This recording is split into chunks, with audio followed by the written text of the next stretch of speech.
Hello friends, how are you? I hope that you all are good, doing well. I welcome you all in the Hirak IS YouTube channel.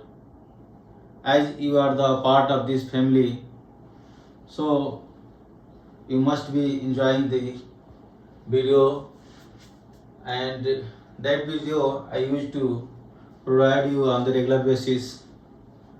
So friends, please watch this video till end.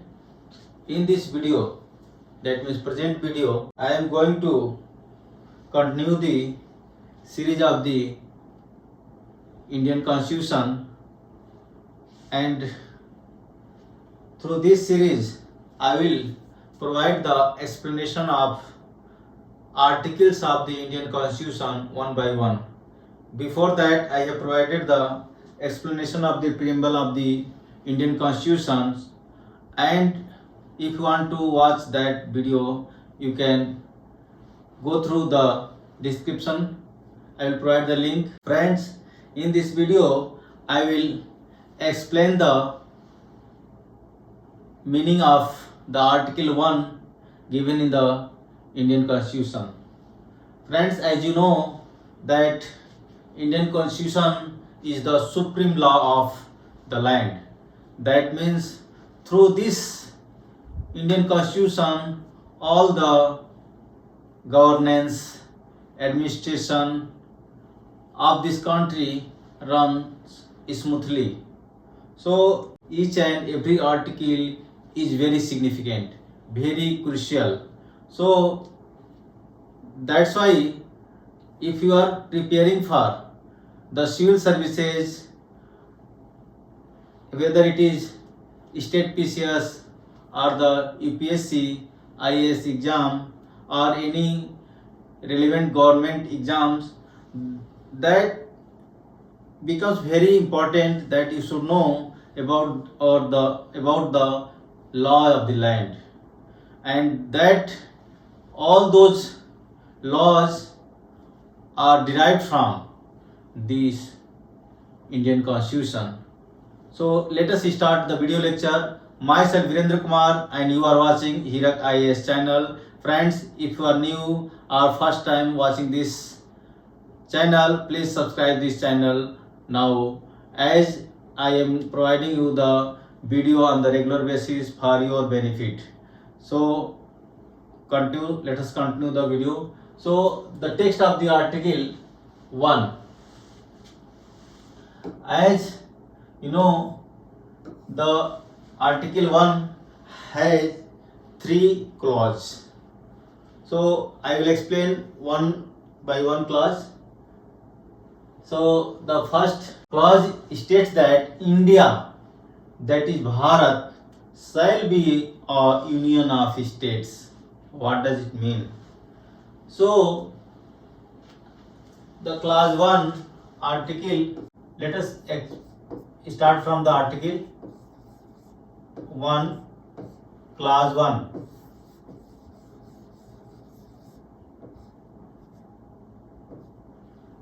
India, that is Bharat, shall be a union of states. So you can see here that there are two statements in the first clause. India, that is Bharat, that is the first one. India, that is Bharat, what does it mean is that through the Constitution, our country has provided the two names. दो नाम जो है भारत के संविधान द्वारा दिया गया है हमारे देश का, पहला है इंडिया, दूसरा है भारत। और इंडिया और भारत जो है इंटरचेंजेबली यूज होते हैं ऑफिशियल एंड लीगल पर्पज में। दोनों ही नाम, ये नहीं है कि कौन छोटा है कौन बड़ा है, ये ज़्यादा मायने नहीं रखता है। लेकिन अभी रिसेंट में डिबेट बहुत चल रहा है कि भाई India that is Bharat should be like Bharat that is India. So नाम का इधर उधर होने से कुछ ज़्यादा फर्क नहीं पड़ता है, बस फीलिंग जो है बस ये है कि हमें भारत पहले लेना चाहिए नाम, इंडिया बाद में।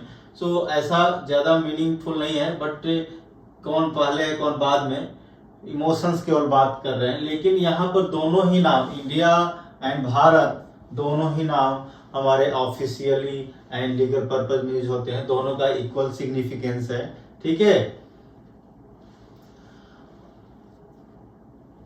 Second term, that India shall be a union of states. So this statement indicates that India is the union of states. That means after independence, all the states together decided to join a union, making the India as a united nation, right? That's why through the constitution it has been provided in the article 1 clause 1 that India should be a union of state, shall be a union of state, that is, it is the union of states. And through this, the federal structure of the India reflects, along with the unitary power. You can see that there is a distribution of power between the states and central government. दोनों ही states and central government के अंदर जो है distribution of power है। तो this what this reflect the federal nature of this constitution, ठीक है। ये मीनिंग समझ में आ गया। यूनियन ऑफ स्टेट का मतलब इन अलग अलग स्टेट्स जो है ज्वाइन, एक साथ ज्वाइन करके, एक साथ टुगेदर ज्वाइन करके पूरा जो है हमारे इंडिया का निर्माण करते हैं, ठीक है। इसका अलग अलग हम जो है सिग्निफिकेंस भी पढ़ेंगे। पहले हम लोग जो है इसका एक्सप्लेनेशन समझ लेते हैं। The states, and now I will take up the class 2।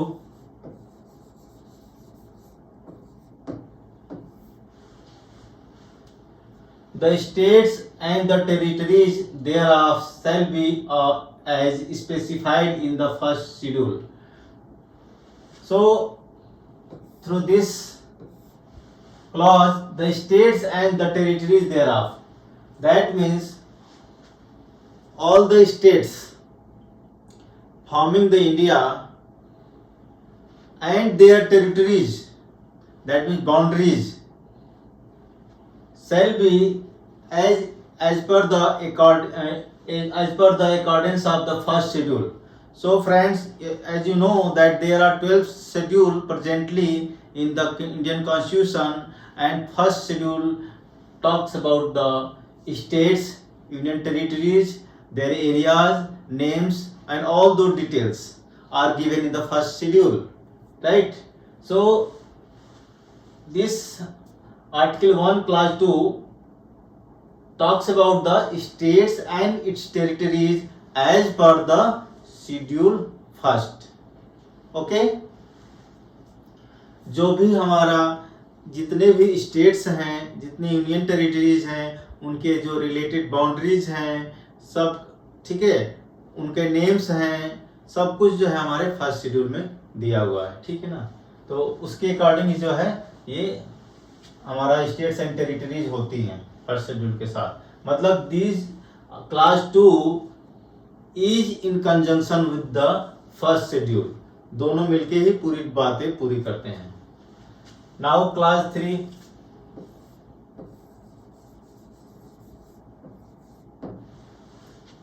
the territory of India shall comprise of, so this is article 1 clause 3 subclause, there are subclauses, 3 subclauses A, B, C, right? So the territory of India shall comprise the territories of the states. So पूरा entire India का जो territory है वो कैसा होगा? That will comprise of the territory of states. तो territorial boundaries हैं उनके स्टेट्स की बाउंड्री से मिलके बना होगा। मतलब सारे जो स्टेट्स मिलकर के जो बाउंड्री बनाएंगे वही बाउंड्री क्या होगा? इंडिया की बाउंड्री होगी, ठीक है। This territories of the states will be the territory of India. The territory of India shall comprise the union territories specified in the first schedule.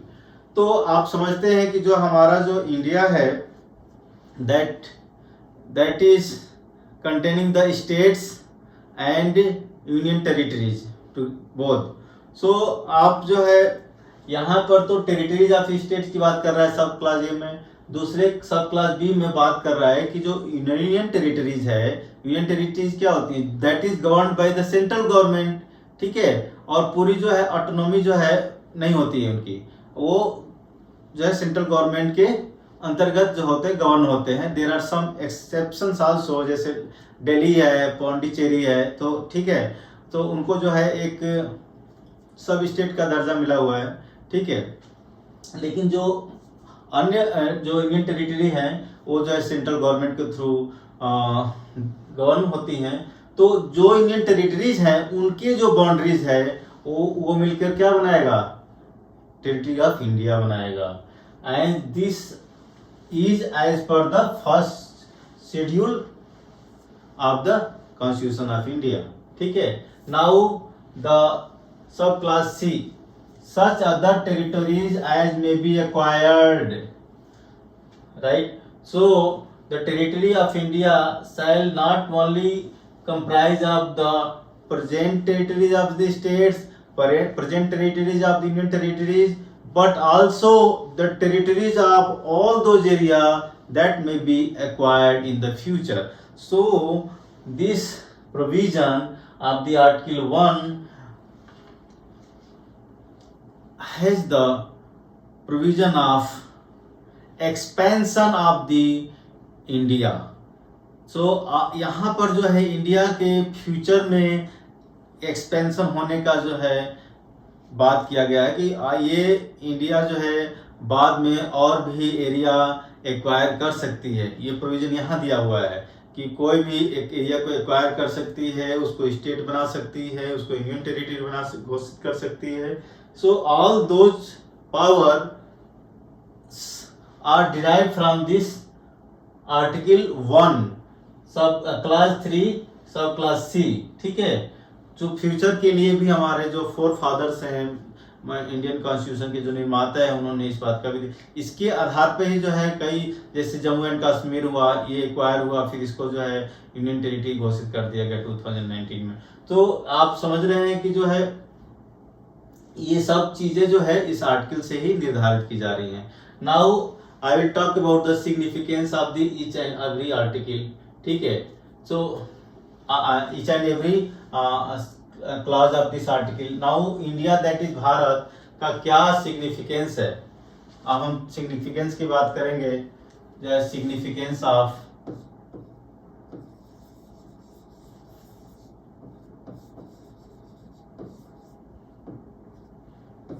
Significance, ठीक है. तो significance India that is Bharat shall be union of states. तो आप समझिए India जो है और भारत दोनों नाम जो है हमारे देश के लिए दिया गया है. तो इंडिया जो नाम है और जो भारत नाम है,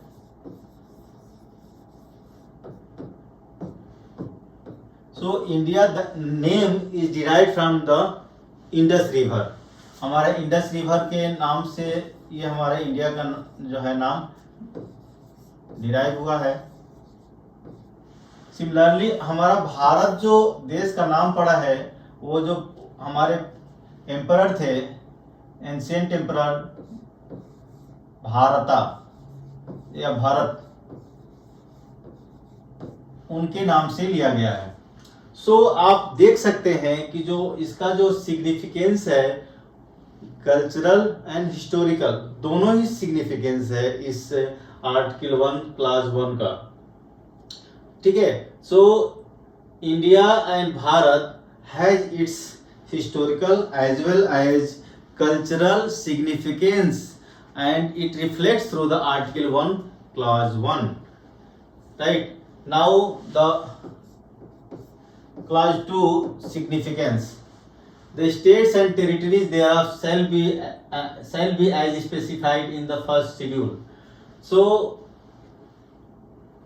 अब इसमें हमने थोड़ा छोड़ दिया। यूनियन ऑफ स्टेट का भी सिग्निफिकेंस क्या है भाई? हमारा जो इंडियन कॉन्स्टिट्यूशन जो है मोस्टली जो यूनिटरी नेचर प्रोवाइड करता है, लेकिन जो है इससे जो है फेडरल स्ट्रक्चर का भी पता चलता है कि जो हमारा कॉन्स्टिट्यूशन जो है फेडरल स्ट्रक्चर में भी विश्वास रखता है और हमारा पूरा देश जो है फेडरल स्ट्रक्चर पे आधारित है, because that is made up of union of states. So इसका सिग्निफिकेंस ये भी है कि जो है हमारा जो है पूरा देश जो है स्टेट्स के यूनियन से बना हुआ है और स्टेट्स जो हैं states are bound to follow this principle and they can't be recede from the union that is making the country as a whole, right? समझ रहे हैं दोस्तों? तो ये इसका बहुत बड़ा सिग्निफिकेंस है, ठीक है ना। और सेकेंड जो क्लॉज है significance, states and territories there are shall be as per the first schedule. So first schedule जो है ये फ्लेक्सिबिलिटी प्रोवाइड करता है, ठीक है, कि हमारा जो स्टेट्स है और उनकी टेरिटरीज हैं उसमें जो भी दिया हुआ है फर्स्ट शेड्यूल के कंजंक्शन के साथ जो है हमारा जो है स्टेट्स और टेरिटरीज होंगी, ठीक है। एंड द क्लॉज 3 का सिग्निफिकेंस क्या है? Territory of India shall comprise the territory of the states. Union territory is specified in the first schedule and such other territory as may be acquired. जो class 3 है, this opens the door for the new area acquisition also. That means if India by somehow acquire the other areas, then that may be included in the Union of States or as a India whole. So that provision is given by this Article 1 also, ठीक है। और जो हमारा first schedule को amend करके समय समय पर इसका अमेंडमेंट होता रहता है, रीऑर्गेनाइजेशन ऑफ स्टेट 1956 के थ्रू भी हुआ है और 2000 में भी हुआ है, 2019 में भी हुआ है। तो that all those power are being derived from this article. हम अपने स्टेट्स हम इंडिया के बाउंड्री को चेंज कर सकते हैं, दूसरे स्टेट्स को दूसरे एरिया को एक्वायर कर सकते हैं या किसी स्टेट्स के नाम को भी चेंज कर सकते हैं। या आप देखे होंगे कि हमारा जो है एक स्टेट जो है जैसे आंध्र और तेलंगाना अलग हुआ, सेपरेट हो गया on the basis of the languages and all. तो आप ये सब जो डिराइव जो पावर है नेम चेंज करने का, एरिया चेंज करने का या एरिया को इंक्लूड करने का, ठीक है। So all those powers are given in this article 1 clause 3 only, ठीक है ना।